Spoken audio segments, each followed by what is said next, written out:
We've been working on linear relations.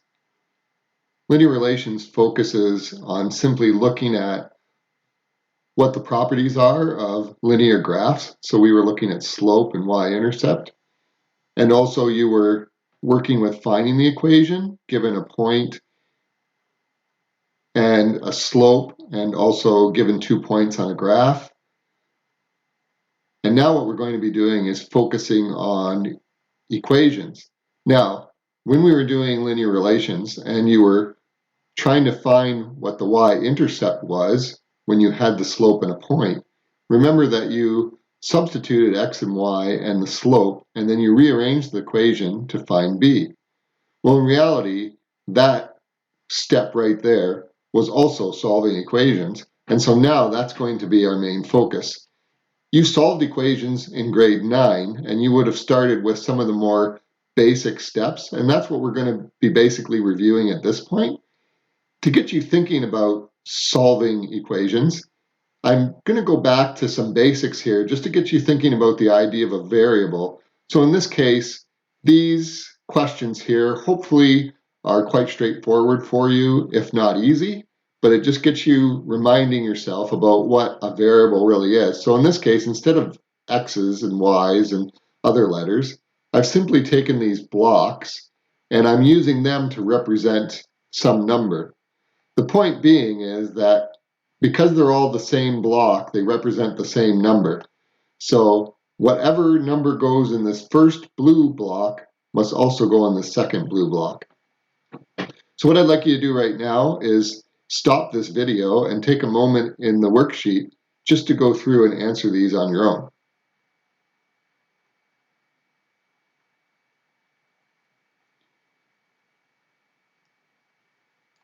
Now looking at this first one, we have something plus something equals 10, and hopefully what came to your mind was 5. So 5 plus 5 is 10. And in this block, we have 2 times something equals 8, so that something must be 4. And finally, we have 3 times something minus 3 should equal 24. Now this one you might have worked backwards and thought, well, if it ends up with 24 after subtracting 3, if I take 24 and add 3, that gives me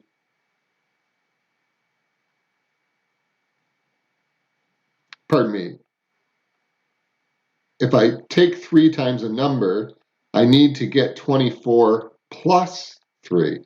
So 3 times a number must equal 24 plus 3, which is 27. So this needs to be 9. So if I put 9 in there, then 3 times 9 is 27, minus 3 is 24. And so these are the idea of a variable where, in this case, we don't know what those numbers are, so these are placeholders for some number.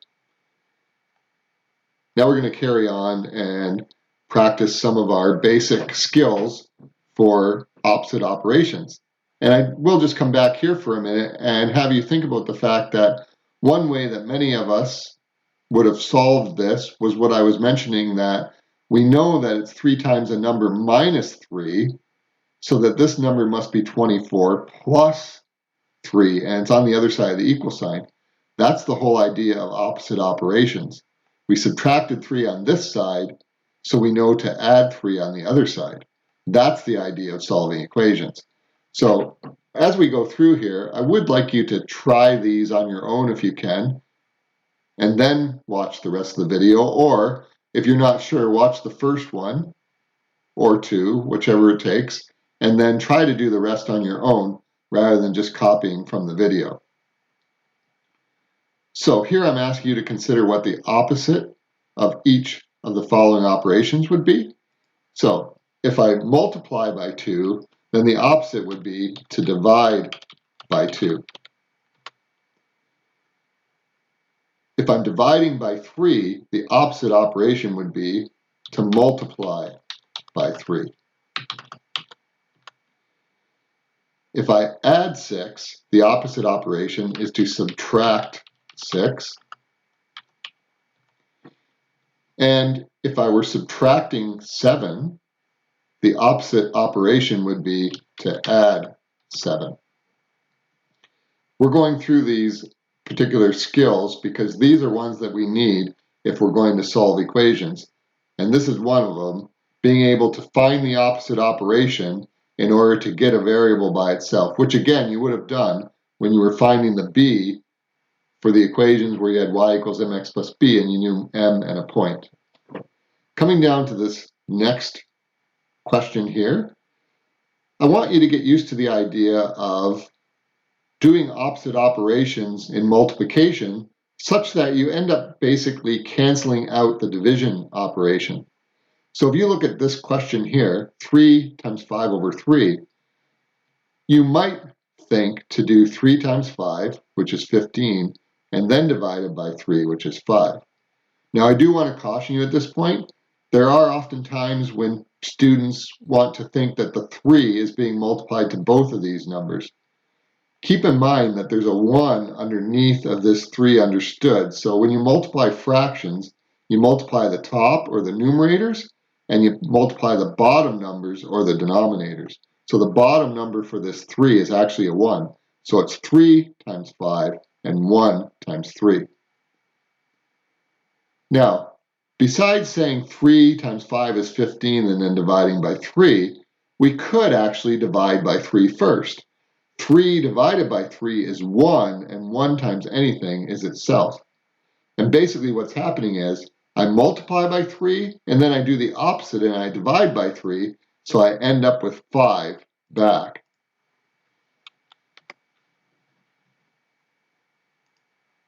So what I would like you to get used to is the fact that if you see something like this, and we're going to be doing this intentionally sometimes, that because this 4 cancels or does the opposite of this dividing by 4, basically this is an easy question because 100 is the answer, which is the number that we started with. So in this case, the answer would be 9, and in this case, the answer would be 115.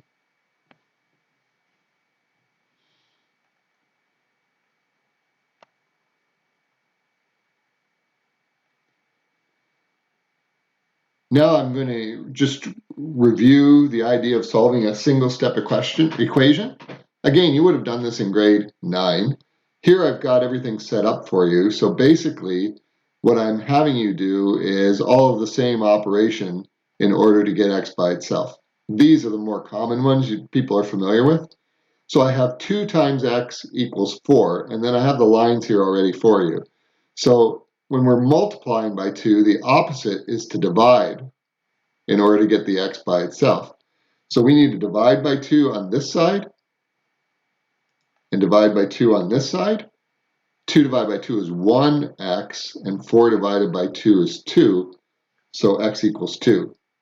Now, even though you may be able to look at these questions by inspection, which means just look at them and in your head you just know what the answer is, I want to encourage you to go through this process because the idea is to get you remembering how to solve these step by step while they're still fairly straightforward, and then be able to apply this to more complicated questions.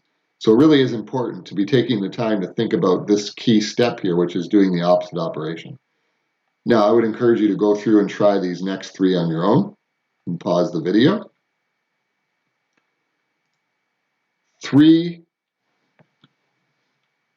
divided by 3, and then we have to do the same to the other side. 6 divided by 3. So that ends up x equals 2. With this equation, we need to divide both sides by 5 in order to get the x by itself. So we end up with 1x is equal to 10 divided by 5 is 2. Here we need to divide both sides by 8.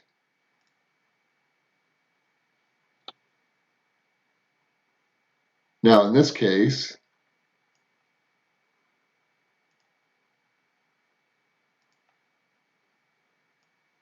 these two numbers, this 20 and the 8, they do not go into each other evenly. So instead what we have to do is reduce. So the number that goes into 20 and 8 is 4. So the 20 divided by 4 is 5. And then 8 divided by 4 is 2. So this reduces to 5 halves as the answer. You could also put this in your calculator using the ABC button or the fraction button. and then press equals, and it would give you this reduced number if it was possible to reduce it. The next step here is now we're dividing by a number on one side, so we want to multiply both sides by that number. So in this case, we want to multiply this side by 3, and we want to multiply this side by 3. Again, similar to the questions we were looking at earlier, divide by 3 and multiply by 3, you're undoing what you just did, so you get x back. 2 times 3 is 6. In this question, we want to multiply by 5, and then multiply by 5. And so x equals 100.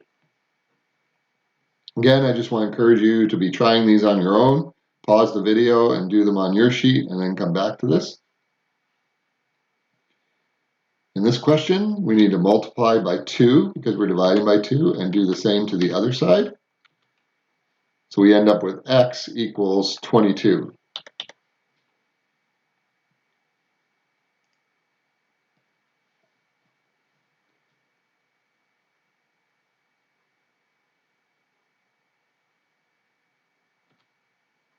This question we're dividing by 4. So we need to multiply both sides by 4.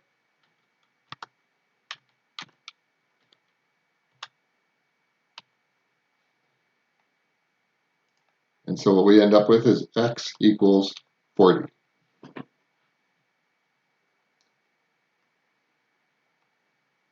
Now we're going to look at a familiar skill, which is the adding and subtracting in order to get a number by itself. So in this case, we want to get the x by itself. We have a minus 3. We need to get rid of that minus 3, so we need to add 3 to both sides. And then we need to add 3 to this side.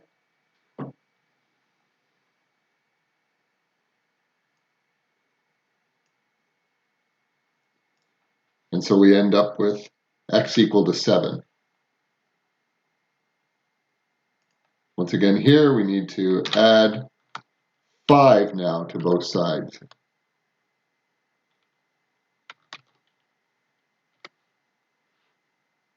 And we end up with x is equal to 11.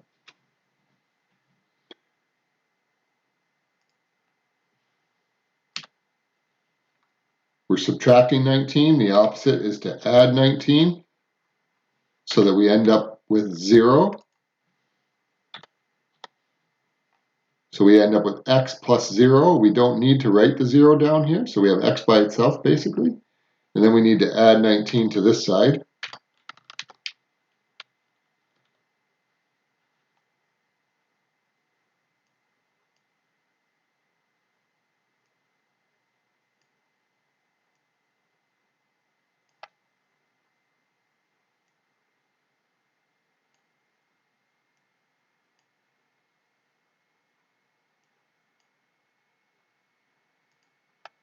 So we end up with x is equal to 29. And finally, we're subtracting 30. We need to add 30 to both sides. We need to add 30 to the other side.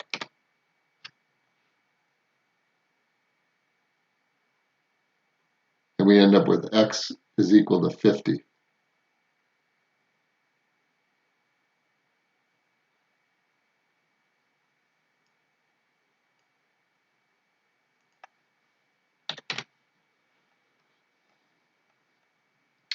Here now we have an x with a positive number with it, so it's being added. We need to subtract that number from both sides. So we need to subtract 5 from both sides.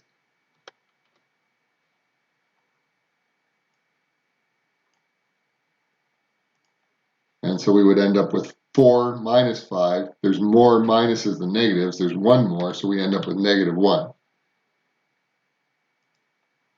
In this question, we have x plus 7. We want to get the x by itself. we need to get rid of that 7, so we need to subtract 7 from both sides. Once again, 6 minus 7, there's one more negatives than positives, so you're left with -1. So x equals -1. Here we have 25, so we have to subtract 25 from both sides.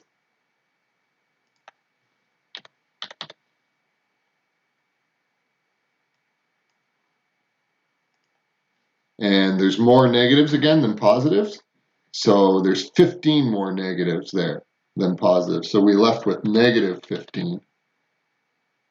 And finally, we have to subtract 32 from both sides.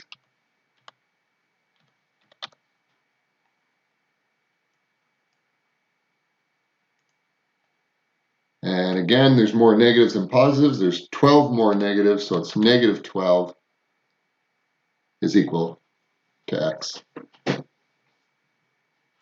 So those are the basic skills of using opposite operations. Now what we want to do is extend those skills to actually solving an equation.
We're going to write down the general steps for this first one.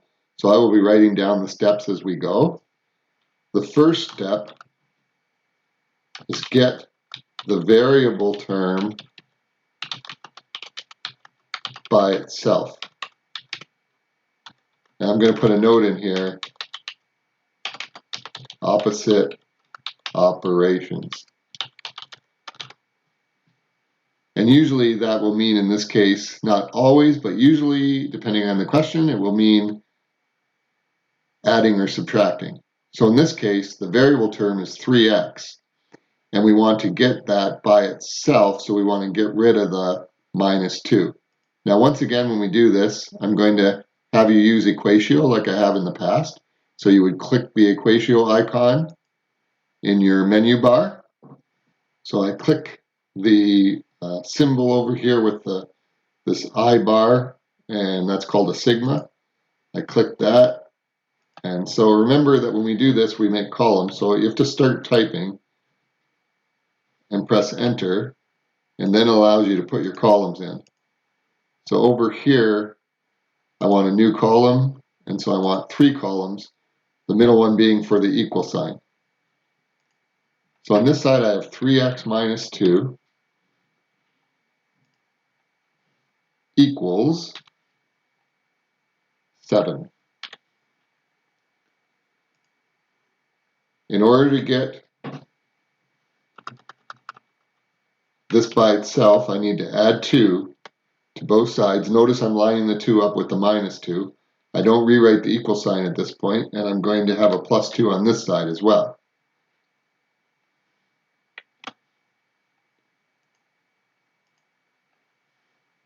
Now I've gotten the 3x by itself because the minus 2 and plus 2 cancel each other. And this is equal to 9. Now here's where these have multiple steps. I'm combining these two in. So coming up to our steps up here, I've gotten the variable term by itself. Now I want to get the variable term to be 1 in front of it.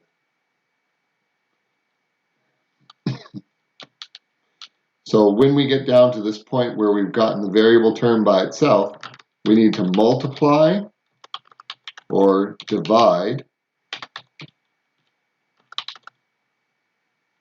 to get the number in front of the variable to be 1. And keep in mind that we don't write the 1, it'll be understood, but we are getting it to 1. So here we're multiplying by 3. The opposite operation is to divide, and in Equatio you can start writing divide and it comes up with the symbol. So we're dividing by 3 on both sides. Coming over to this side, divide by 3, right? So I can just in Equatio write that word and it brings it up for me. And so 3x divided by 3, by the way, you can make this bigger. These 3 dots in the center allow you to make that a little bigger if you want to. So 3 divided by 3 is 1x. And now I'm going to put my equal sign back again. Now that I've done my operations on both sides, 9 divided by 3 is 3. So I've ended up with x equals 3. Now I'm going to click over here. And I'm going to insert my equation now. It's an image that's inserting of what I just did. And so there are my steps there. And so in this case, there really is only 2 steps for these. So for these questions that I've given you here, what you're going to find is there's simply 2 steps in order to do them.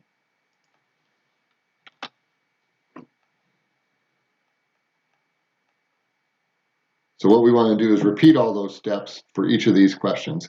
If you already know what to do, I would encourage you just to go ahead and do them.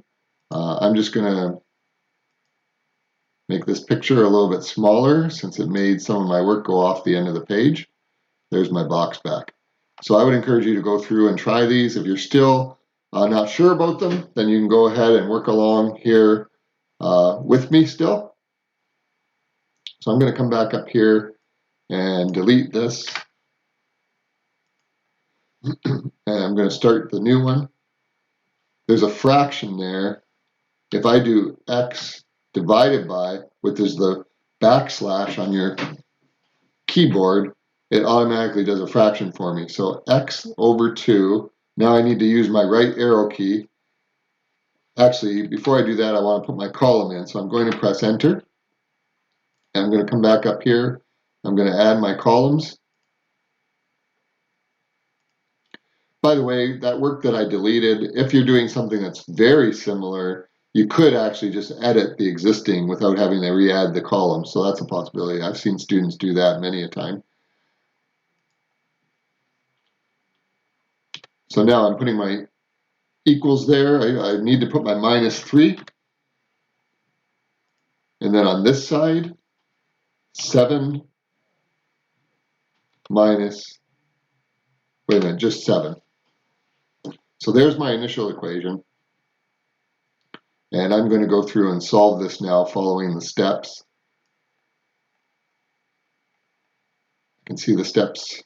Get the variable term by itself, opposite operations, multiply or divide to get the number in front of the variable v1. So the first thing I need to do is multiply both sides by, pardon me, I need to add 3 to both sides in order to get rid of that negative 3. And again, I'm going to just space over so I'm underneath it. It's good to line these up. So numbers under numbers, and variables under variables. So in this case, it's a number. And so when I do that, I end up with x divided by 2. So press enter here for a new line.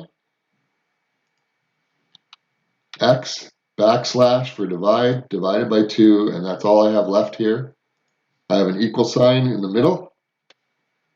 And 7 subtract 3 is 4. So now I have x divided by 2 is equal to 4. And again, I know that many of you, most of you, know the answer to what x is right now, but I just want to encourage you to keep practicing the steps.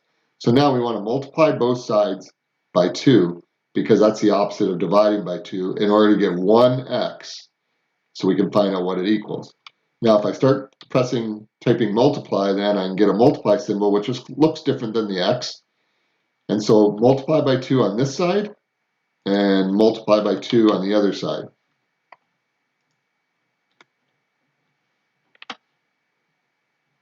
I planned it so that this 2 would multiply and cancel, or do the opposite to that divided by 2, and basically cancel out the operation. So I'm left with x on this side. And so x is equal to 4 times 2 is 8. And then make sure at this point you can make this a little smaller. Scroll down, make sure your cursor is in the right spot, and then click Insert Math.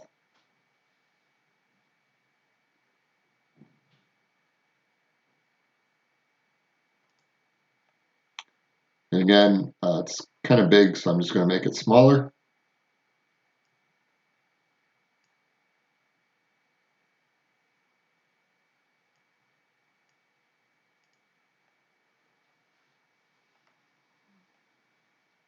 And then I would encourage you to go ahead and finish these questions and then come back and check them afterwards. And then I will continue finishing these in this video, and you can check your work. And then these questions down here are consolidation. I definitely would want you to, after I finish those questions up above, that you would go ahead and try these on your own and only check after you've completed them.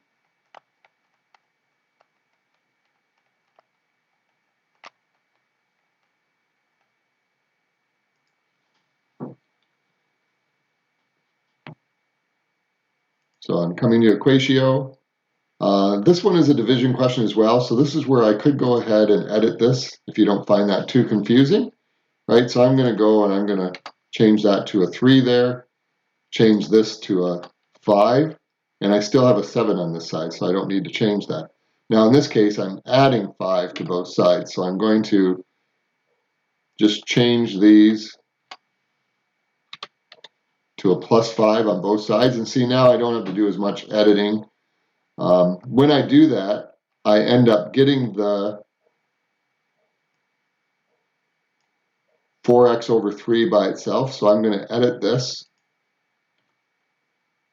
to be the same, so it's 4x over 3. Just be careful when you do copy and paste that you don't forget to change your answers here. So 7 plus 5 is 12. Now, I'm dividing by 3 on this side. The opposite is to multiply by 3. And so I need to do the same to this side. I need to multiply by 3. I'll just pause here and let you take a look at that. So the first part here was I wanted to get rid of that -5 to get the variable term by itself. So I added 5 to both sides. These two canceled, so that's 0. I don't have to write 0 because that's nothing. I'm left with a 4x over 3 on this side. And on this side, 7 plus 5 is 12. So 4x over 3 equals 12. Now, because I'm dividing by 3 and I want to get this 4x by itself. Now, in this case, this is a little bit different than our instructions because we're not actually going to get 1 here. There's actually a couple of steps here because we have to multiply 3 and then do something else. So in this case, it's like we're getting the x term by itself again. You could also do something else where you would multiply by 3 over 4. You can do that if you feel comfortable with that. Otherwise, I would encourage you to do it this way. So I'm multiplying by 3 to get rid of that denominator. And on this side, I'm going to multiply by 3. So what I'm left with is 4x on this side. And 3 times 12 is 36. So in this question, it's not 2 steps. There's actually an extra one. So if you have a fraction like this that's involved with your variable, there's going to be an extra step, but it's still opposite operations.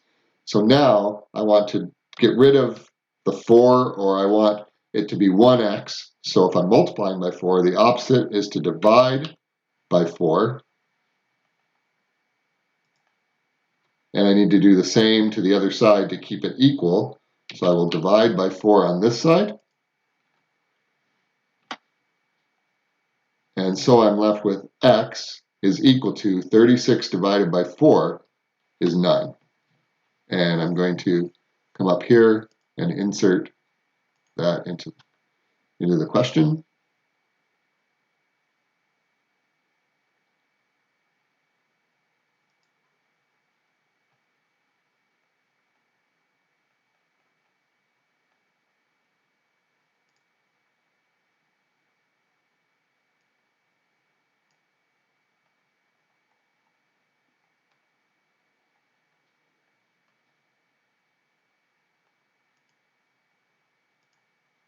So there's my question in there. If you run out of room, it's okay to go on the next page. I might try to make these a little bit smaller just to make them fit. In reality, those are quite big compared to the size of the page here. So I'm just shrinking those down. I'm going to shrink this one down.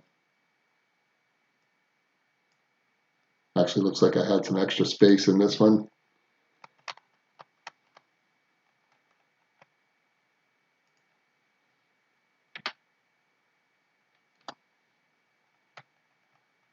And then finally, the last question.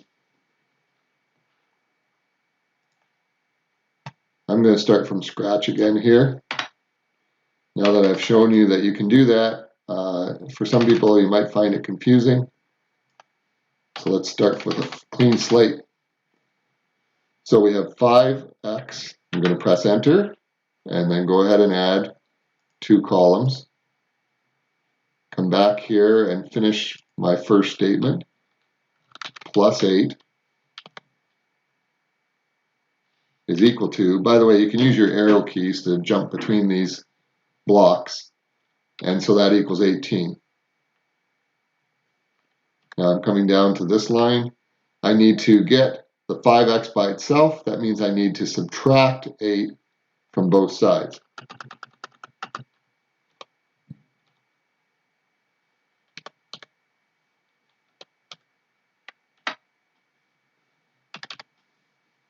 I'm left with 5x on this side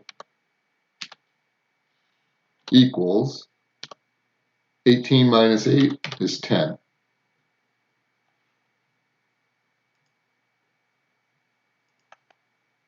Press enter for a new line.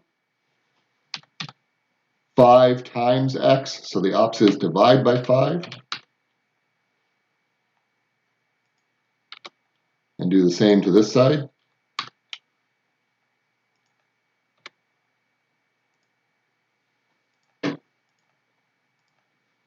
And so what I'm left with is 1x, 5 divided by 5 is 1, is equal to 2. And I can insert that last answer into this question.